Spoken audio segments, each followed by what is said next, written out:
بسم اللہ الرحمن الرحیم۔ معزز خواتین حضرات، السلام علیکم ورحمۃ اللہ وبرکاتہ۔ کامیابی، فلاح، اس لفظ میں ہر انسان کے لیے کشش ہے۔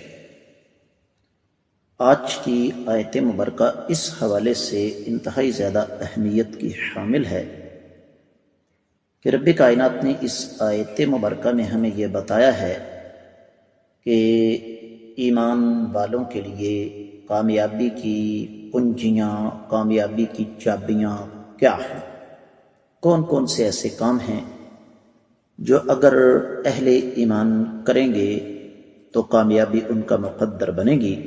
آئیے معمول کے مطابق سب سے پہلے آیت مبارکہ کی تلاوت کرتے ہیں۔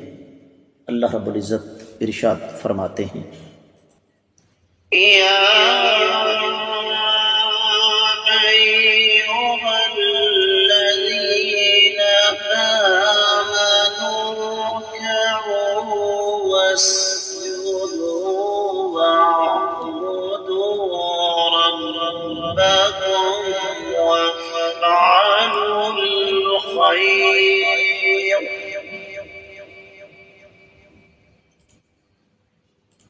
وافعلوا الخير لعلكم تفلحون۔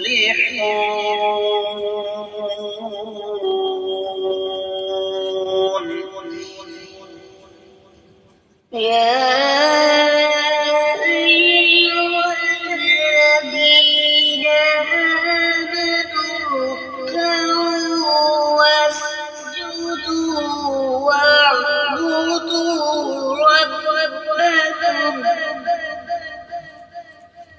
واعبدوا ربكم وافعلوا الخير لعلكم تفلحون۔ معزز خواتین و حضرات، اللہ ملک العلام رب الجلال والاکرام کی پاکیزہ کتاب قرآن مجید کا یہ 70واں پارہ، سورہ مبارکہ کا نام الحج، اور اس سورہ مبارکہ کی آیت ہے 77۔ رب کائنات ارشاد فرماتے ہیں، یا ایھا الذین آمنوا، اے ایمان والو، ارکعوا، رکوع کرتے رہو، واسجدوا، سجدہ کرتے رہو، واعبدوا، اور عبادت کرو، ربکم، اپنے رب کی، وافعلوا، اور سر انجام دو، الخیر، بھلائی کے کاموں کو، لعلکم، تاکہ تم تفلحون، کامیاب ہو جاؤ۔ بامحاورہ ترجمہ سماعت فرمائیے گا، اے ایمان والو، رکوع کرتے رہو، سجدہ کرتے رہو، اپنے مالک کی عبادت کرتے رہو، اور نیک کام کرتے رہو تاکہ تم کامیاب ہو جاؤ۔ معزز خواتین حضرات، اس حوالے سے امام ابن کثیر رحمۃ اللہ علیہ ارشاد فرماتے ہیں کہ یہ آیت سجدہ ہے، اور اس حوالے سے پھر ایک روایت نقل فرمائی ابن کثیر رحمۃ اللہ علیہ نے سنن ترمذی میں 578 لیکن وہ ضعیف ہے، کہ نبی علیہ السلام نے فرمایا کہ سورہ الحج کو 2 سجدوں کی وجہ سے فضیلت دی گئی، جو یہ سجدے نہ کرے وہ یہ پڑھے ہی نہیں۔ تو یہ روایت تو سند کے اعتبار سے صحیح نہیں ہے،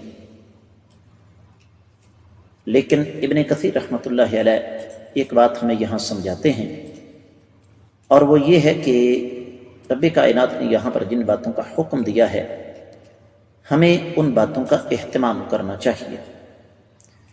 دیگر کتب تفسیر کا جائزہ لیا جائے تو سب سے پہلے امام الرازی نے اس حوالے سے ایک مناسبت ذکر کی ہے کہ اللہ تعالیٰ نے پہلے عقیدہ توحید کا تذکرہ فرمایا، اس کے بعد عقیدہ رسالت کی بات کی، اس کے بعد پھر اللہ رب العزت نے یہ بتایا کہ صرف توحید اور رسالت پر ایمان لانا ہی کافی نہیں ہے، بلکہ ان دونوں کا تقاضا یہ ہے کہ ان کے مطابق کچھ کر کے بھی دکھایا جائے، عمل بھی کیا جائے۔ اور پھر اسی مناسبت سے ایک اور چیز جو کہ ابو حیان رحمہ اللہ نے اپنی تفسیر میں بیان کی ہے کہ اللہ تعالیٰ نے جب یہ بتایا کہ اللہ تعالیٰ اپنی مرضی اپنی منشا کے مطابق انسانوں میں سے نبوت اور رسالت کے لیے کچھ لوگوں کا انتخاب فرماتے ہیں، تو ساتھ یہ بھی سمجھا دیا کہ انبیاء اور رسل جو تعلیمات لے کر آئے وہ صرف نظری حد تک یا فکری حد تک نہیں تھیں، بلکہ ان تعلیمات کا تعلق براہ راست انسان کے عمل کے ساتھ بھی ہے۔ اب اہل علم نے اس آیت مبارکہ کو پھر دو حصوں میں تقسیم کیا۔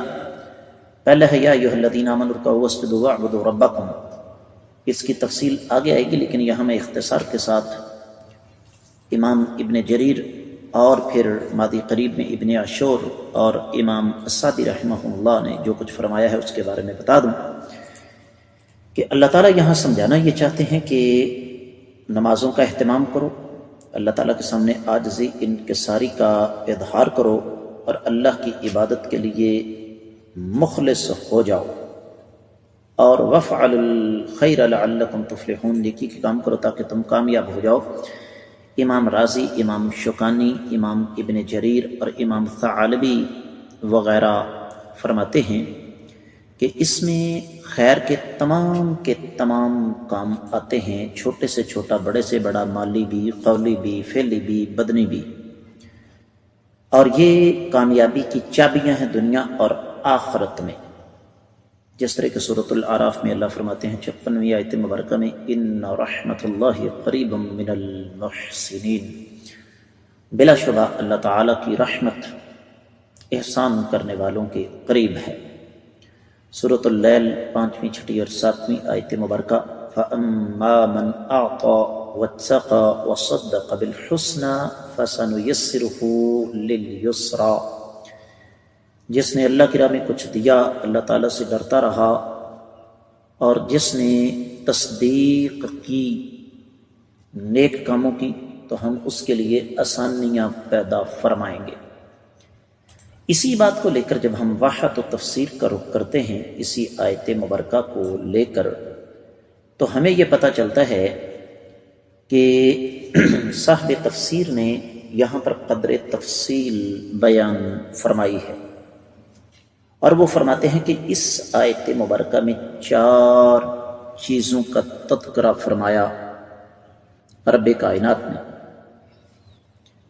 پہلی، اے وہ لوگوں جو تو اللہ پر ایمان لائے ہو، دین اسلام کو سچا دین سمجھتے ہو، کائنات کے امام صلی اللہ علیہ وسلم کو اللہ کا سچا نبی اور رسول سمجھتے ہو، تو یاد رکھو کہ توحید کے بعد سب سے پہلے حقوق اللہ ہے، نماز، رکوع، سجدے، ان دونوں کا تذکرہ کیوں کیا؟ اس لیے کہ ان دونوں کی اہمیت نماز میں بہت زیادہ ہے، ان دونوں حالتوں میں انسان کے اندر زیادہ خشوع اور خضوع ہوتا ہے۔ ظاہر بات ہے یہاں پر لمحہ فکریہ ہے ان لوگوں کے لیے جو رکوع اور سجدے سیکنڈز کے حساب سے کرتے ہیں۔ یقین جانیے ایسے ایسے مناظر بھی ہمارے سامنے آئے کہ بمشکل رکوع کے اندر 3 بار سبحان ربی العظیم پڑھنے کی نوبت تک نہیں آئی۔ ان لوگوں کی بات نہیں ہو رہی، ان لوگوں کی بات ہو رہی ہے جو رکوع اور سجدہ کرتے ہیں تو پتہ چلتا ہے کہ اللہ کا کوئی بندہ نماز پڑھ رہا ہے۔ اس لیے کہ ایک اور بات یہاں لکھی ہوئی ہے، کہتے ہیں وَالصَّلَاةُ أَكْبَرُ أَرْكَانِ الْإِسْلَامِ بَعْدَ الشَّهَادَتَيْنِ، توحید اور رسالت کے اقرار کے بعد نماز اسلام کا سب سے بڑا رکن ہے، جو بے حیائی اور بری باتوں سے بچاتی ہے، جس سے درجات بلند ہوتے ہیں، اور یہ نبی علیہ السلام کی آنکھوں کی ٹھنڈک ہے، اس سے دلوں کو سکون ملتا ہے اور اللہ کا قرب حاصل ہوتا ہے۔ پھر اسی بات کو اللہ نے آگے بڑھایا، فرمایا وَاعْبُدُوا رَبَّكُمْ، یہاں پر رب کائنات نے بات کی توحید کی۔ اس کا اصل مفہوم یہ ہوگا کہ اکیلے اپنے رب کی عبادت کرو، اور جب انسان اخلاص کے ساتھ اللہ تعالیٰ کی عبادت کرتا ہے تو اس میں پھر نماز، روزہ، حج، نیکی کا حکم دینا، برائی سے منع کرنا، دوسروں کے ساتھ نیکی کرنا، احسان کرنا، سب چیزیں آتی ہیں۔ پھر اس کے بعد فرمایا وَفْعَلُوا الْخَيْرَ، بلائی کے کام کرو۔ اب یہ ایک بڑا وسیع لفظ ہے جس میں ان گنت لا تعداد بے شمار کام آ جاتے ہیں، حقوق اللہ بھی اور حقوق العباد بھی۔ اختتام پر فرمایا لعلکم تفلحون، کہ یہ کامیابی کی چابیاں ہیں تمہارے پاس، سعادت ہے دنیا اور آخرت کی۔ جب یہ کام تم کرو گے تو اللہ ملک العلام رب ذو الجلال والاکرام دنیا اور آخرت کی کامیابیوں کو تمہارے قدموں کی خاک بنا دیں گے۔ معزز خواتین و حضرات، سبق کو اختتام کی طرف لے جاتے ہوئے میں یہاں پر تفسیر المراح کی طرف رجوع کرنا چاہوں گا۔ وہاں پر ایک بڑی زبردست بات لکھی ہوئی ہے۔ وہ فرماتے ہیں کہ کیا اللہ تعالیٰ کو ہمارے رکوع اور ہمارے سجدوں کی ضرورت ہے؟ یقینی طور پر نہیں، لیکن رب کائنات ہم سے رکوع سجدے کیوں کرواتے ہیں؟ تاکہ ہمارے اندر کا غرور، تکبر، اکڑ، تمرد، سرکشی اور میں جو ہے وہ ٹوٹ جائے۔ ایک بڑی پیاری بات یہاں ذہن میں آ گئی۔ کائنات کی تاریخ میں سب سے افضل انسان امام الانبیاء محمد رسول اللہ صلی اللہ علیہ وآلہ وسلم ہے، اور آقا علیہ الصلوۃ والسلام کا اسوہ ہماری آنکھوں کے سامنے احادیث مبارکہ کی شکل میں موجود ہے کہ آقا علیہ الصلوۃ والسلام نے باقاعدہ طور پر یہ ارشاد فرمایا کہ انسان نماز میں اللہ تعالیٰ کے سب سے زیادہ قریب ہوتا ہے، لہذا سجدے میں انسان اللہ تعالیٰ کے زیادہ قریب ہوتا ہے، لہذا سجدے میں زیادہ سے زیادہ دعائیں کیا کرو۔ اس سے پتہ کیا چلا کہ طویل سجدہ آقا علیہ الصلوۃ والسلام کے اس فرمان کی روشنی میں اللہ تعالیٰ کو بہت زیادہ عزیز ہے، اللہ تعالیٰ کو بہت زیادہ پسند ہے۔ اس کی ایک وجہ تفسیر المراح میں لکھی ہوئی ہے، اور وہ یہ کہ رکوع اور سجدے میں دراصل انسان اپنی عاجزی اور انکساری کا کمال اظہار کرتا ہے، اور فرماتے ہیں کہ وَاعْبُدُوا رَبَّكُمْ، یہ دراصل رکوع اور سجدے کے بعد وَاعْبُدُوا رَبَّكُمْ کا مطلب یہ ہے کہ یہ تاکید ہے، مزید تاکید کر دی اللہ تعالی نے۔ اور پھر اسی مناسبت سے تفسیر الخازن کی ایک بات میں یہاں نقل کرنا چاہوں گا کہ وَفْعَلُوا الْخَيْرَ، نیکی کے کام کرو۔ اب نیکی کے کام ہیں کون سے؟ نیکی کے کام جن کا حکم اللہ تعالیٰ نے کائنات کے امام صلی اللہ علیہ وسلم کے ذریعے دیا۔ یہ نہیں کہ اپنی مرضی سے ہم جس چیز کو مرضی ہے نیکی قرار دے دیں۔ بڑی قیمتی بات ہے یہ، جس پر ہم سب کو غور و فکر کرنے کی ضرورت ہے۔ تو کامیابی کی کنجیاں یہی ہیں معزز خواتین و حضرات، کہ ہم اللہ تعالیٰ کی توحید، اس کے عقیدے کو اختیار کریں، عقیدہ رسالت کو اختیار کریں۔ ان دونوں کی روشنی میں آگے بڑھتے ہوئے پھر ہم نیکی کے کاموں کو اختیار کریں، اس کا نتیجہ کامیابی کی صورت میں ہمارے سامنے آئے گا۔ اس کے ساتھ ہی آج کا قرآن مجید کا سبق مکمل ہوا۔ السلام علیکم ورحمۃ اللہ وبرکاتہ۔